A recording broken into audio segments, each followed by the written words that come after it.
Introducing the M235i Gran Coupe from BMW. The 2 Series first launched back in 2014 with the F22, and this was a coupe, rear-wheel drive. There was also a convertible. Then BMW did something quite interesting. They released a front-wheel drive active tourer. Since the dawn of time, BMW have been rear-wheel drive. The previous model was rear-wheel drive with 6 cylinders.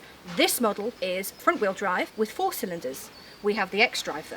This is built on the same platform as some of the Minis and the 1 Series, and some of those are front-wheel drive. Now the interesting thing about this car is it's powered by a 2-litre injection twin-powered turbo engine rather than the 6-cylinder that Annabelle mentioned. And as this is the M235i, you get lots of M bits as well.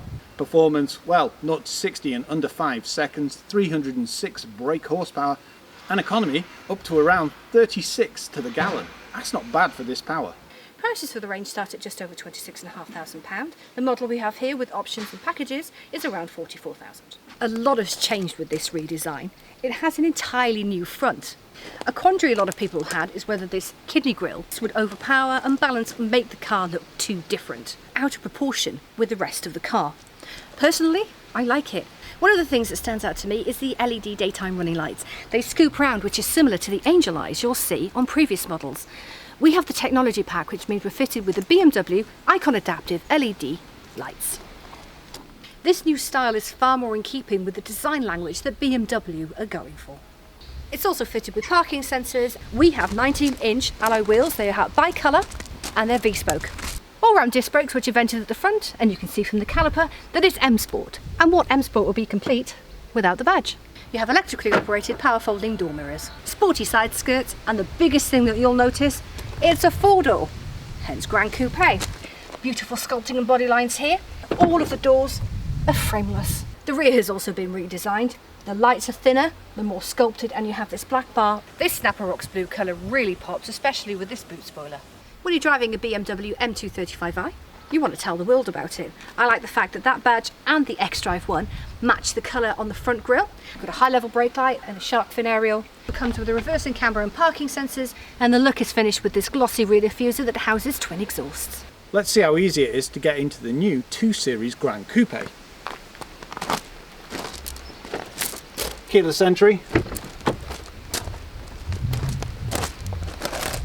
And a decent ride height too. No grab handle, but the doors open nice and wide, and it's quite a wide opening too. It's quite big, even when compared with the 3. And reaching for the door, nice and easy. The new 2 Series is quite a bit different to the earlier generation. Whether it's a leather wrapped steering wheel, the integrated infotainment screen, or the styling round the vents. Everything is very well finished. And just take a look at this interior. It's so well finished, and look, M Sport emblems here. Remind me a little of Porsche tombstones as well. Very comfortable and heated. As for the technology, you've got pretty much everything you need.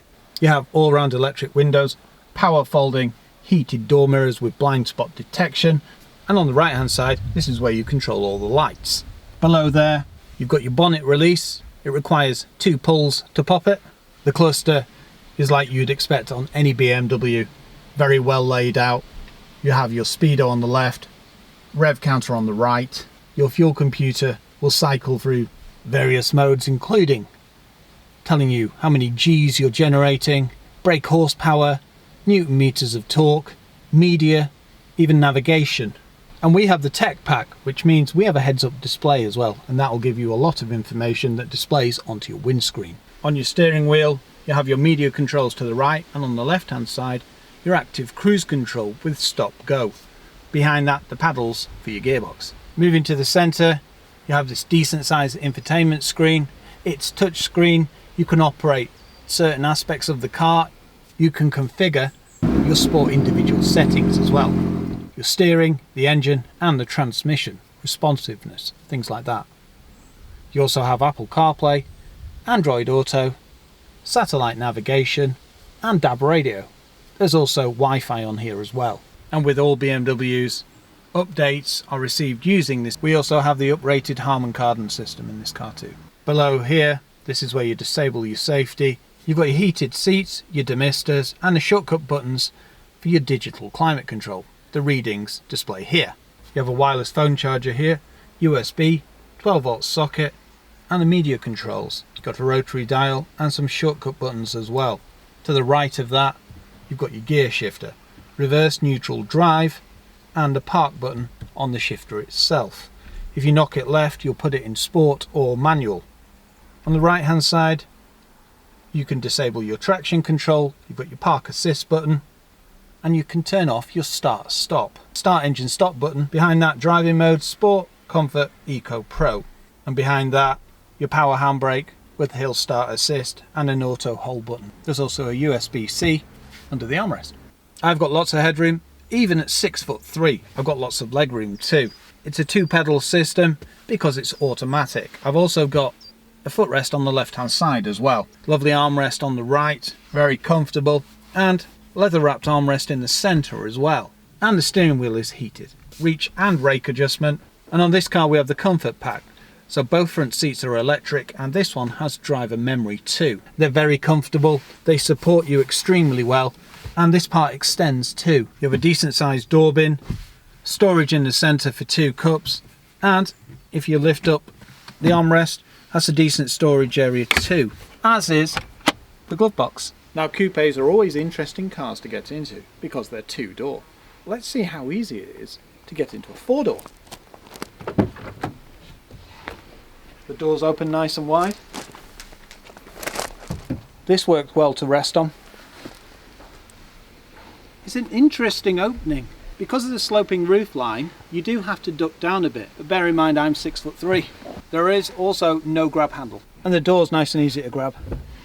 As I mentioned before, you've got a sloping roof line, and that usually restricts quite a bit of headroom. But it's only if I lean right back that my hair will brush against. Sat like this, I'm very comfortable. Legroom, well, I've been a little lavish in the front, so I could pull my seat forward quite a bit. But saying that, still at this position, I'm relatively comfortable, and this is recessed as well.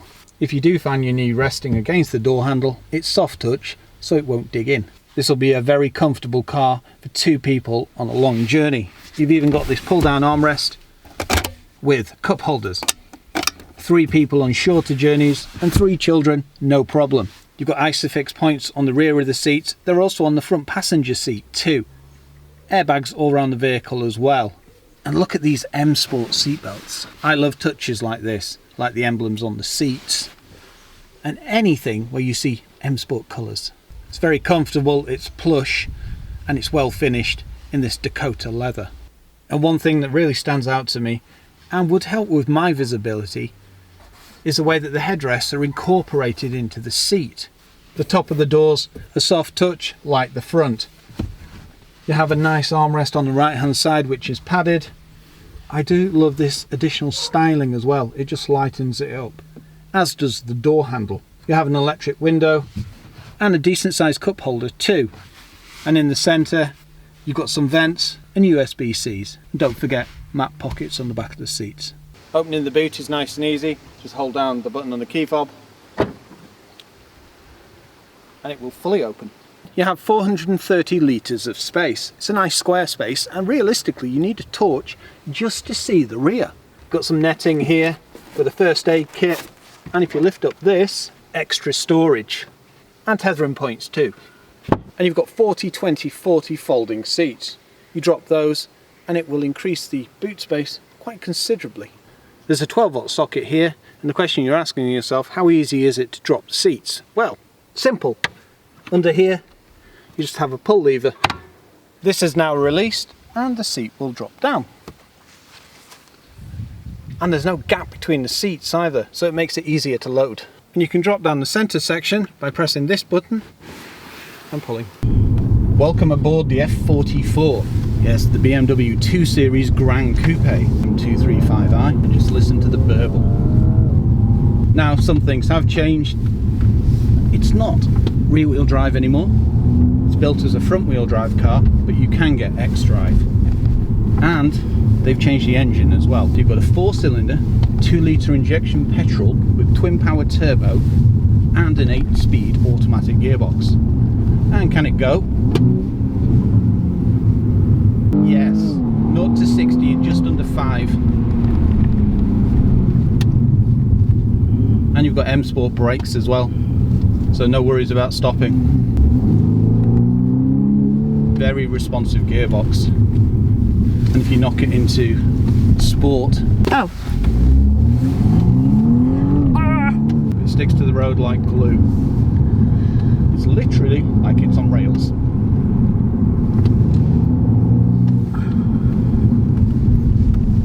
That all-wheel drive really does pick up whilst you're going around corners, doesn't it? Well, that's it. It allows you to get maximum traction so you can come out of corners rather quickly. Yeah. Most people don't buy an M235i to pot around villages and get economy. So people want to see what this car is capable of. That's the fun over. I can now potter along and tell you some more aspects about the car. Now, the biggest query from BMW owners and drivers and potential buyers is, how will this car feel when it's not rear-wheel drive and it is front-wheel drive? Because that was the thing that BMW was always famous for, rear-wheel drive and 50-50 weight distribution. Now, this car feels very well balanced, but it does seem to have something that lacks from the rear-wheel drive. And it's not unhinged, it doesn't feel out of control, it feels fully under control, even when really giving it some, I don't know, you'd have to drive it to know what I meant. It's a fabulous car, but all being said, it is based on a 1 Series, which is also the mini platform. So it's not going to feel like, say, an M Sport 3 Series. Saying that, it is immense fun. It's got 570 newton meters of torque, 306 horsepower, and as it's predominantly set up as a front-wheel drive car, it does give you a different experience than you'd expect from a rear-wheel drive BMW, which allows you to throw it around. If you can drive, you can make a front-wheel drive car a lot of fun. It's an interesting direction for BMW to go, but it makes sense because people now want more space in the back. You've got your driving mode, Sport, Comfort and Eco Pro. Now each one of those changes the characteristics of the car. You put it in Sport and it'll inject a little more sound into the cabin and make it a bit more growly. Eco Pro, well, you're going for your economy there, so it'll mean that it will change gear a lot faster. But no matter what mode you're in, the gear changes are smooth as butter. Unless you knock it into Sport, it will hold gears forever if you let it. And then when you give that extra blip, it will change and it will pin you. It's a completely different driving experience. It's not for the light-hearted. Definitely not. Body roll, well, you're not going to get it. You're held well, the visibility is great. Decent sized windscreen, and the side windows go back far enough so you don't really have a blind spot here. Refinement in the cabin, you don't really hear much road noise. I also like there's mood lighting in here. It's very nice, very BMW. Well, I'd say it's very premium, it's well finished. Dependent on how you drive this car, depends on the economy. If you're driving an Eco Pro, you can get around 35 to the gallon. The way I've been driving, it's probably closer to 30. You can happily potter through village almost silently when you're in Eco Pro and Comfort mode. You get a 1.5 3-cylinder petrol and a 4-cylinder diesel 2-litre. You can also get an app for this car so you can set certain aspects. And if you've got a Samsung Galaxy, that can become a smart key. And the thing about it is, even if you hit potholes with these 19s, it's not that noticeable. When it comes to safety, we've got a few packs, which means we get things like the driving assistant and active cruise control with stop go. The driving assistant pack gives you full collision warning, preventative pedestrian protection, lane departure warning, and you also get an attentiveness assistant. We have the Comfort Pack 2, which gives you steering wheel heating, comfort access, an electric front seat, and the driver one has memory. We also have the M Plus package. It gives you larger alloy wheels, sun protection glass, and the Harman Kardon system for the sound. And that has 16 speakers. So so good. We also have the technology pack. One of my favourite features out of that one is the BMW Icon Adaptive LED lights, high beam assist and parking assistant, and that heads-up display. Hello, what can I help you with? The personal assistant by BMW. Tell you things like your oil level, change radio station, you name it. I especially love the way that BMW has set up the whole cockpit so that it's angled towards the driver. Combined with the really comfortable position that you have with these seats, it's a really good driving position, great visibility, very comfortable. I could see myself doing long journeys in this. It's a pity that we didn't have the chance to go to Goodwood this year. This would have been the perfect car. The BMW 2 Series. Power, poise and practicality, especially with this four-door coupe. It comfortably fits 4 people of 6 foot and above and utilises more space in the cabin thanks to its new configuration. Better economy thanks to a smaller engine and a range of models to choose from, including the M235i. It's Euro 6 DG and produces CO2 emissions from 156 grams per kilometre. Personalised to your heart's content with plenty of packs to choose from.